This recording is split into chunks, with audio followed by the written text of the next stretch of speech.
말씀은 이사야 64장 1절에서 9절 말씀입니다.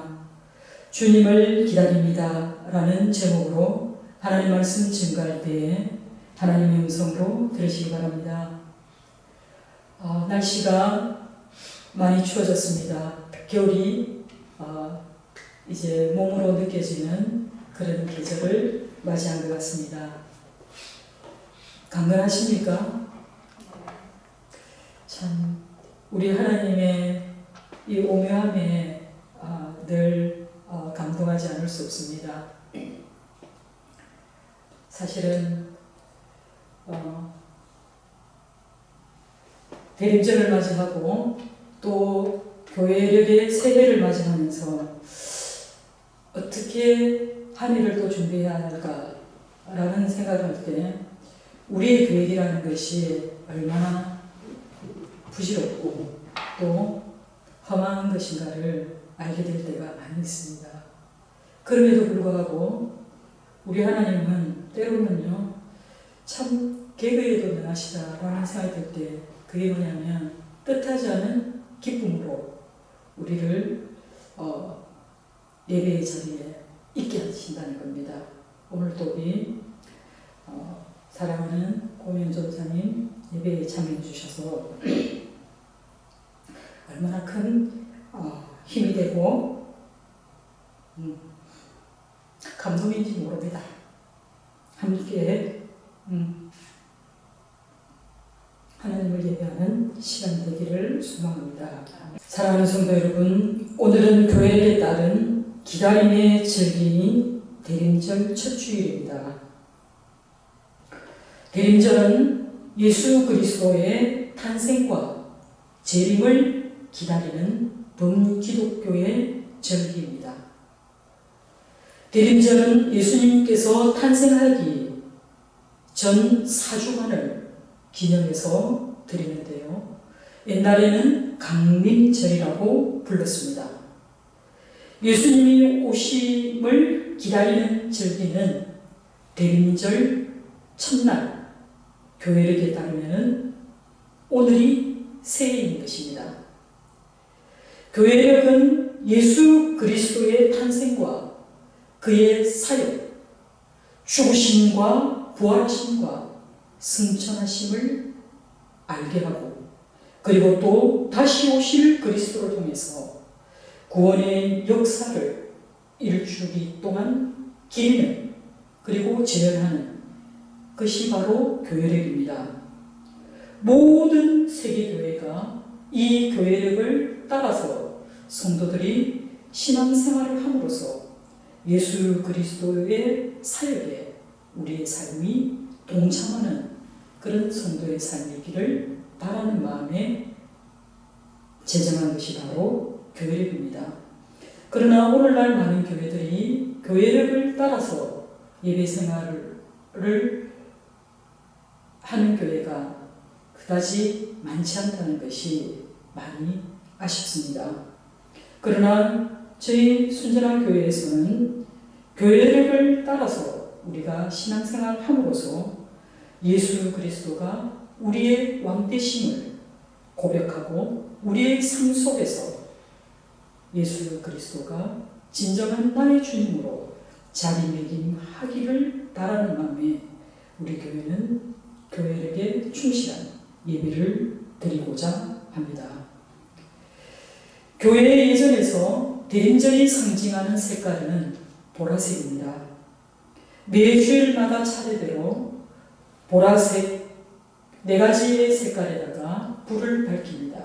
제일 먼저 좀 진한 보라. 그러나 이 진한 보라는 밝음이 있는 진한 보라입니다. 왜냐하면 주님을 기리는 의미를 담고 있기 때문에 그렇습니다. 그 다음에는 조금 더 연한 색깔의 보라에 불을 밝힙니다.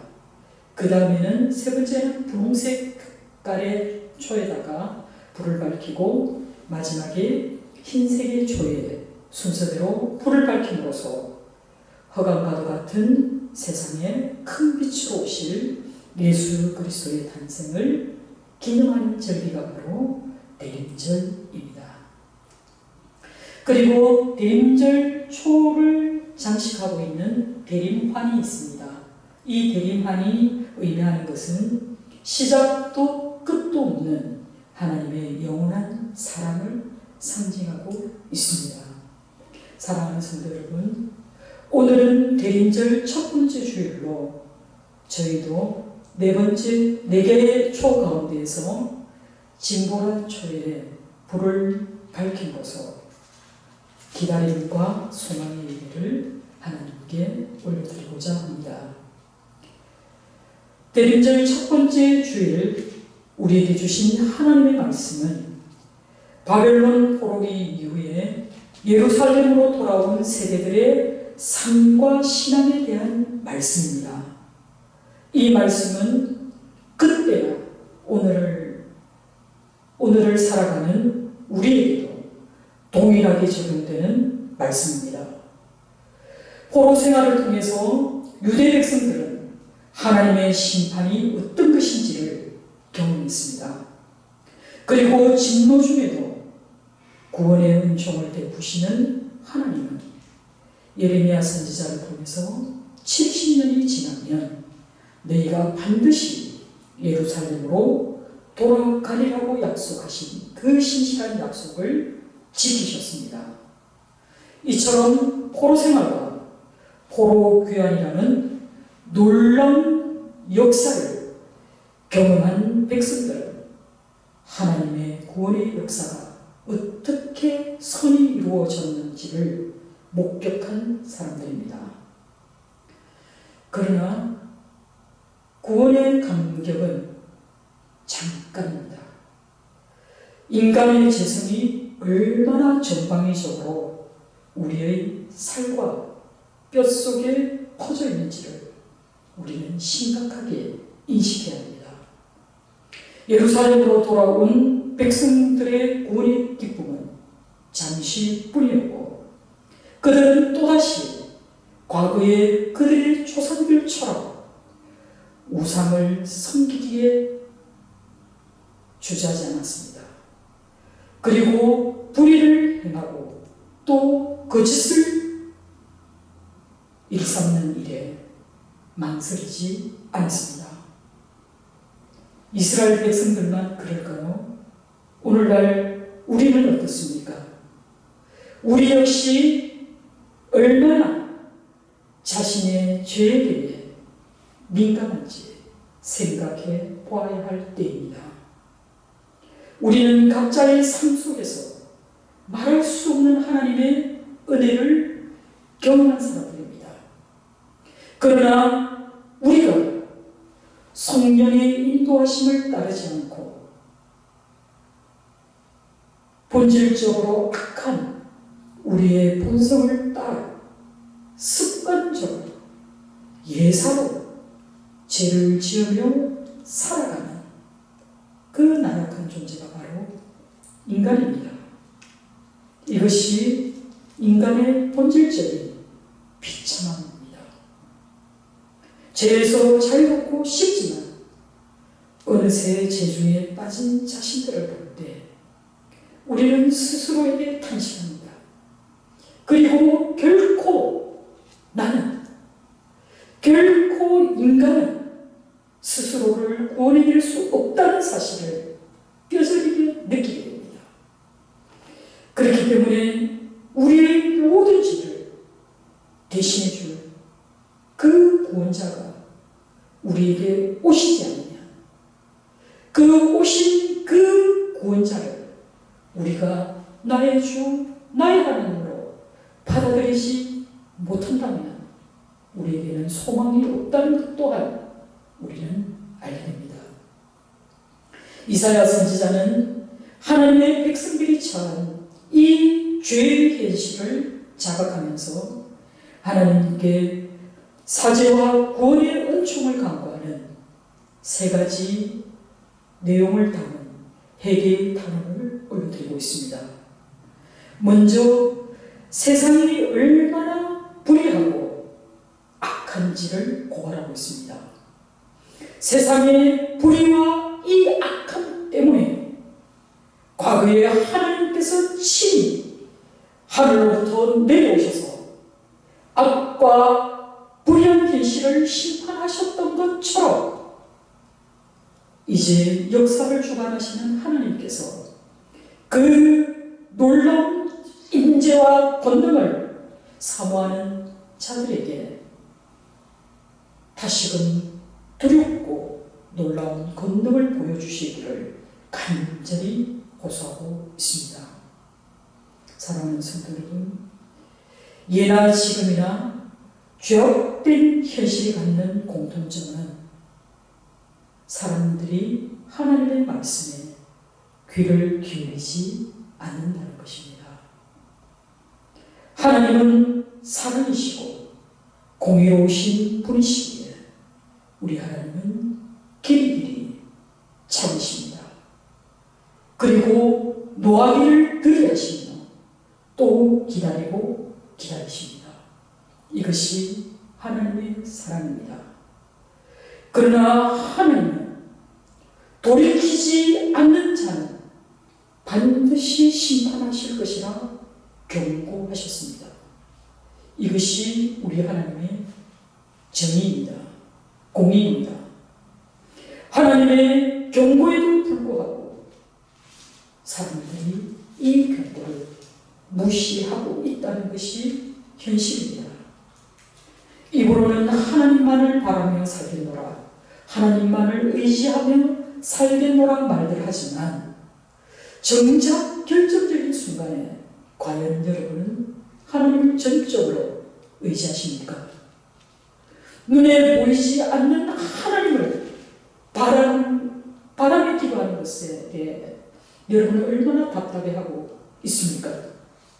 오히려 하나님을 찾기보다는 평소에 나에게 의지가 되었던 사람, 또 나에게 힘이 되었던 사람을 찾고 있지는 않습니까? 세상의 유력한 자나 물질에 더 의지하는 모습은 아닙니까? 우리의 거듭된 행실과 우리의 참담한 현실은 우리를 늘 넘어지게 만듭니다. 그렇기 때문에 선지자는 죄악된 현실의 심각성을 절실히 깨닫고 죄로 인해 위태로운 생명을 구원할 유일한 구원자, 곧 오직 하나님만을 강구하고 있는 것입니다.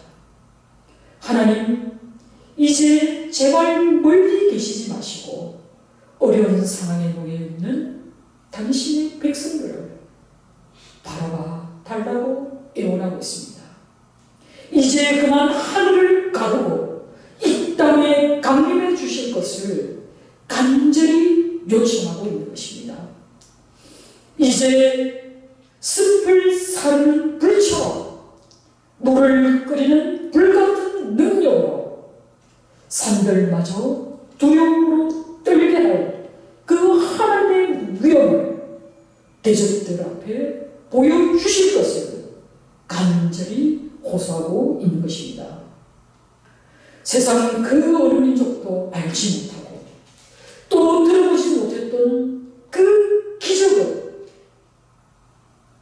베풀어 주신 그 하나님께 다시는 적들이 주의 백성을 해하지 못하도록 도와달라고 간절히 기도하고 있습니다. 그리고 하나님의 권능과 하나님의 위엄이 이방 나라들이 뜨는 것을 보게 해달라고 말하고 있습니다. 사랑하는 성도 여러분, 이사야 선지자가 이렇게 간구할 수 있는 이유는 어디에 있을까요? 그것은 이스라엘 온 민족에게 이미 오래전에 생각하지 못한 두려운 일을 행하시던 그때를 그들은 기억하고 있기 때문입니다. 그때는 곧 불과 연기 가운데 시내산에 강림하신 그 하나님을 그들의 조상들이 경험했고, 그 경험에 대한 그 기억의 역사가 그 자자손손 이어져 내려왔기 때문입니다. 그래서 선지자는 주 외에는 자기를 앙망하는 자를 위하여 이런 일을 행한 신을 옛부터 들은 자도 없고 귀로 들은 자도 없고 눈으로 본 자도 없었나이다 라고 고백할 수 있었던 것입니다. 사랑하는 성도 여러분, 우리 안에 있는 우상은 인간이 고안해낸 허상에 불과합니다. 허무하기 짝이 없는 그 어떤 우상과 이 천지 만물을 창조하신 하나님을 비교한다는 것 자체가 신성모독인 것입니다. 하나님만이 우리의 유일한 예배를 받으실 홀로 한 분 되신 하나님이심을 기억하시기 바랍니다. 오직 하나님만이 주를 앙망하는 모든 자에게 능력을 베풀어 주실 신실한 하나님이심을 믿으시기 바랍니다. 그리고 다음으로 주의 강림이 속히 임할 것을 선지자는 그 백성들이 현재 겪고 있는 그 고난의 원인은 그들의 죄악 때문이라고 고백하고 있습니다. 하나님은 언제나 기쁘게 공의를 행하는 자를 기뻐하십니다. 그리고 주에 대해서 우리 주님을 기억하는 자를 선대하십니다. 그럼에도 불구하고 하나님께 진노를 촉발시키는 그 원인은 그 백성들이, 하나님이 택하신 그 백성들, 그 자녀들이 의를 행하지 않고 주의 길에서 멀리 떠나 아예 주님을 없는 것처럼 살아가고 있다는 것이 문제입니다. 사랑하는 성도 여러분, 그러나 우리가 여기서 주목해야 할 것은 이스라엘 백성들이 하나님의 진노를 자신들의 범죄함으로 인식했다는 것이 중요합니다. 하나님의 노를 촉발시킨 것이 바로 우리가 하나님 앞에 바르게 살지 못했고 정직하게 행하지 못했다는 것을 그들이 인식했다는 것이 중요합니다. 그렇기 때문에 이스라엘 백성들은 자신의 죄를 깨닫는 것이 바로 하나님과의 관계를 회복하는 것이라는 것을 알았기 때문에 그들은 하나님 앞에 엎드릴 수 있었던 것입니다.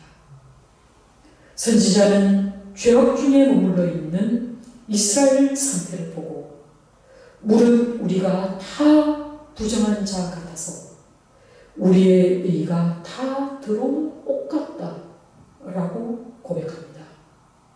이처럼 죄를 깨달은 백성은 자신들의 죄악이 정수리까지 차고 넘침을 인정하고 스스로 고백합니다. 우리가 어찌 구원을 얻을 수 있을까 탄식하며 진노 중에도 하나님의 긍휼을, 하나님의 자비를 구하며 엎드릴 수 있는 것입니다. 사랑하는 성도 여러분, 죄의 영향력이 얼마나 강력한 것인지를 우리는 반드시 인식하며 살아야 합니다.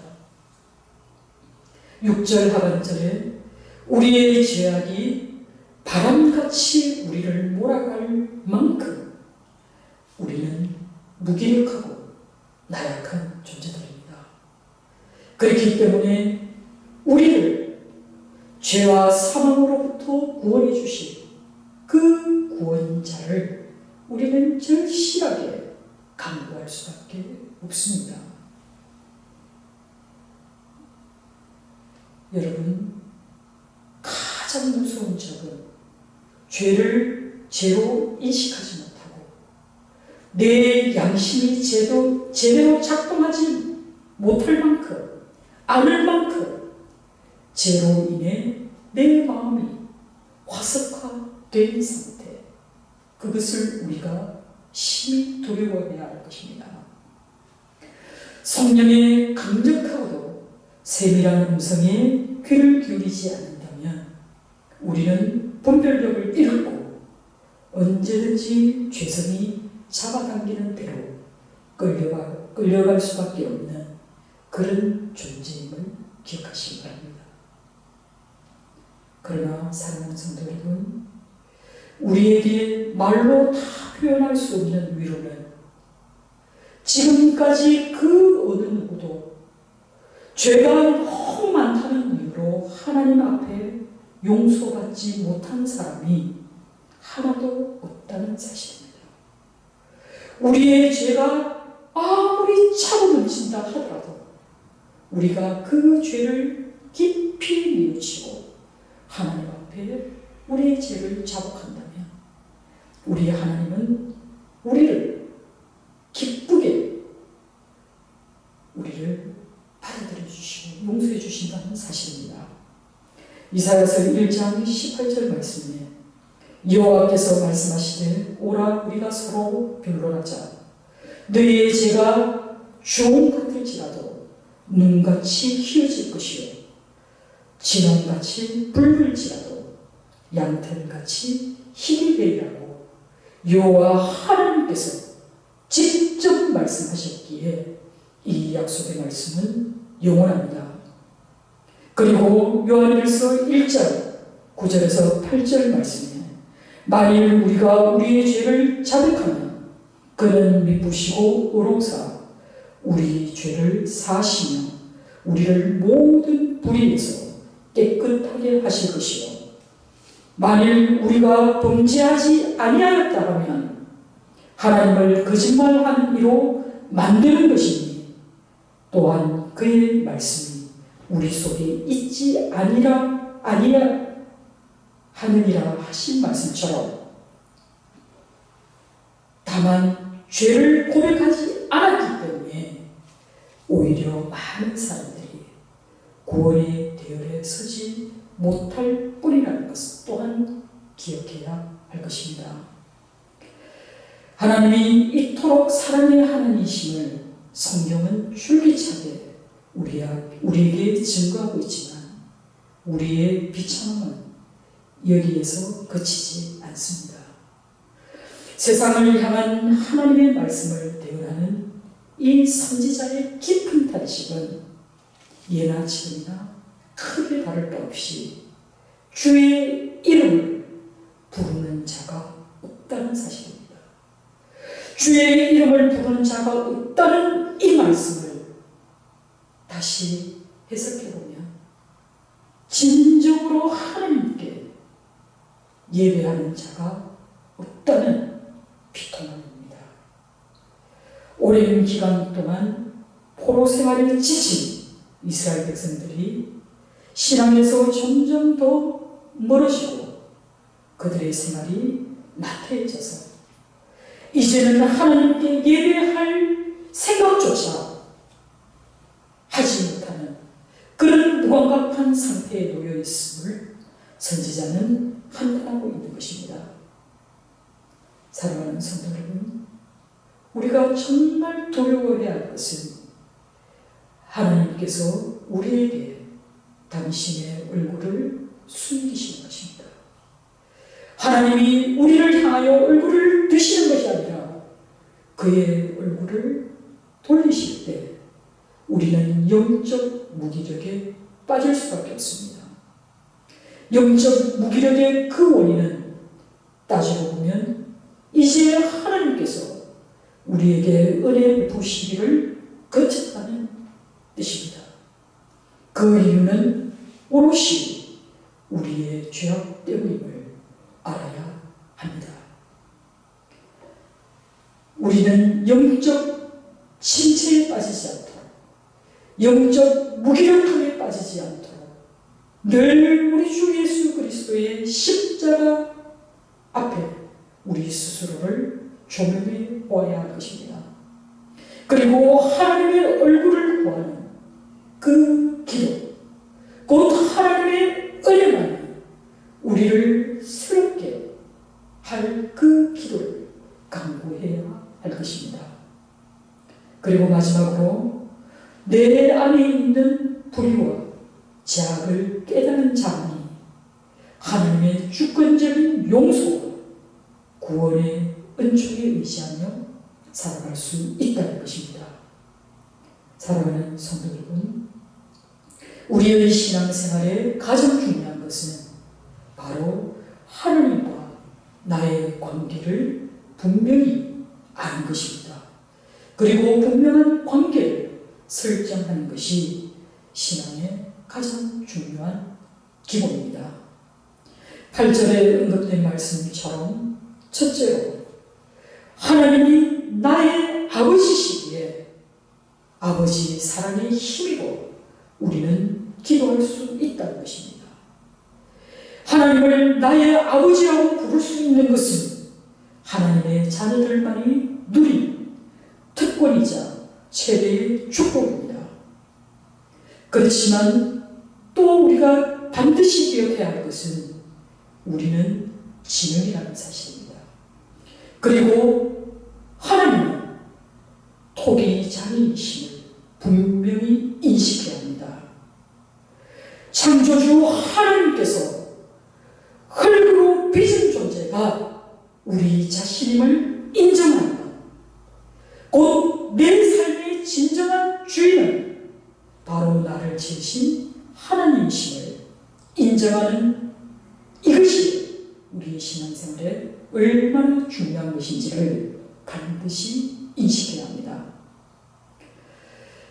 우리 눈에 아무리 잘나 보이는 사람도 그 역시 한결같이 토기장이가 빚은 진흙에 지나지 않다는 것을 기억해야 합니다. 헛등이가 아무리 세련되고 헛등이가 아무리 고리를 짓는다 해도 비천하고 연약한 피조물이라는 사실을 기억할 때에 비로소 우리의 삶의 자리가 겸손하게 순종하는 길을 갈 수 있다고 믿습니다. 나를 지으신 이가 창조주 하나님이심을 고백할 때 비로소 우리를 모든 불의 가운데 죄악으로부터 구원하실 유일한 분도 우리 하나님이심을 우리는 깨달아 알 수 있습니다.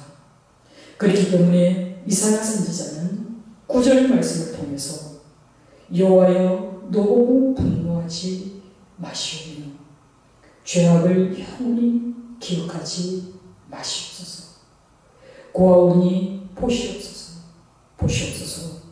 우리는 다 주의 백성이니이다 라며 하나님께 애원합니다. 하나님의 백성들이 처한 이 현실의 비참함을 있는 그대로 드러내 보이면서 하나님의 백성들을, 하나님의 자녀들에게 인자와 긍휼을 베풀어 달라고 선지자는 기도하고 있습니다. 사랑하는 성도 여러분, 저와 여러분은 다 하나님의 언약 안에 있는 하나님의 백성이고 하나님의 자녀들입니다. 그렇기 때문에 이스라엘 백성들처럼 하나님의 자녀된 우리 역시 하나님의 한계 속에 있는 백성이기에 우리도 동일하게 하나님께 구할 수 있습니다. 하나님, 우리는 다 주의 백성입니다. 우리는 다 주의 자녀들입니다. 라고 고백함으로써 하나님의 구원의 은총을 간구할 수 있습니다. 하나님의 백성 그리고 하나님의 자녀들이기 때문에 주께로 돌아가기만 하면 우리 주님께서는 모든 것을 새롭게 하시고 다시 회복시켜 주실 줄 믿습니다. 우리 하나님은 제약된 현실 한가운데로 친히 개입해 들어오시는 놀라우신 하나님이심을 기억하시고 또 어둠을 심판하시고 하나님의 주권적인 구원을 이 땅에서 이루어 가실 유일한 분이심을 기억하시기 바랍니다. 대림절 첫 번째 주일 아침에 우리에게 주신 하나님의 말씀은 먼저 우리에게 죄를 자각하고 회개하라고 말씀하고 있습니다. 이것이 바로 은혜의 시작이고 구원의 첫걸음입니다. 대림절은 죄로부터 우리를 구원해 주실 유일한 분이 바로 우리 주 예수 그리스도시고 또 그분이 오실 것을 대망하는 절기가 바로 대림절기입니다. 기독교 신앙은 삶과 행위의 의롭에서 시작하는 것이 아니라 기독교 신앙의 출발은 우리의 죄에 대한 자각에서 시작합니다. 행위의 의로움으로 하나님의 도움을 바라고 하나님의 구원을 요청하는 것이 아니라 우리의 힘으로는 도무지 어찌해볼 도리가 없는 이 죄악된 현실로부터 그저 하나님의 은혜만을 바라고 그 은혜로 구원의 바늘에 들어갈 수 있기를 소망하는 것이 바로 기독교가 전하는 신앙의 역설인 것입니다. 오늘 우리에게 주시는 하나님의 말씀을 한 줄 문장으로 정리해 본다면 하나님의 구원의 은총은 죄악에 물든 삶 그 한가운데로 향해 내려오고 있다는 사실입니다. 이것이 대림절이 우리에게 주는 참 소망이고 기쁨입니다. 우리의 죄악으로 말미암아 우리가 소멸되었음을 고백하는 데서 시작하는 것이 바로 대림절입니다. 사랑하는 성도 여러분, 이제 대림절 첫 주간을 여러분 삶의 자리에서 살아가실 텐데요. 먼저 하나님 앞에 죄를 자각하고 회개한 정결한 마음으로 여러분의 삶의 자리에 기다림과 소망의 촛불 하나를 밝히시기 바랍니다. 여러분이 밝힌 그 작은 촛불 하나가 세상에서 지치고 공고한 이웃들에게 또 어둠 속을 헤매는 안타까운 영혼에게 생명의 빛이 되기를 소망합니다. 그리고 온 마음 다해 그리고 온 정성 다해 아기의 모습으로 이 땅에 오신 하나님 그리고 다시 오실 예수 그리스도를 대망하는 한 주간 되시기를 주님의 이름으로 축원합니다.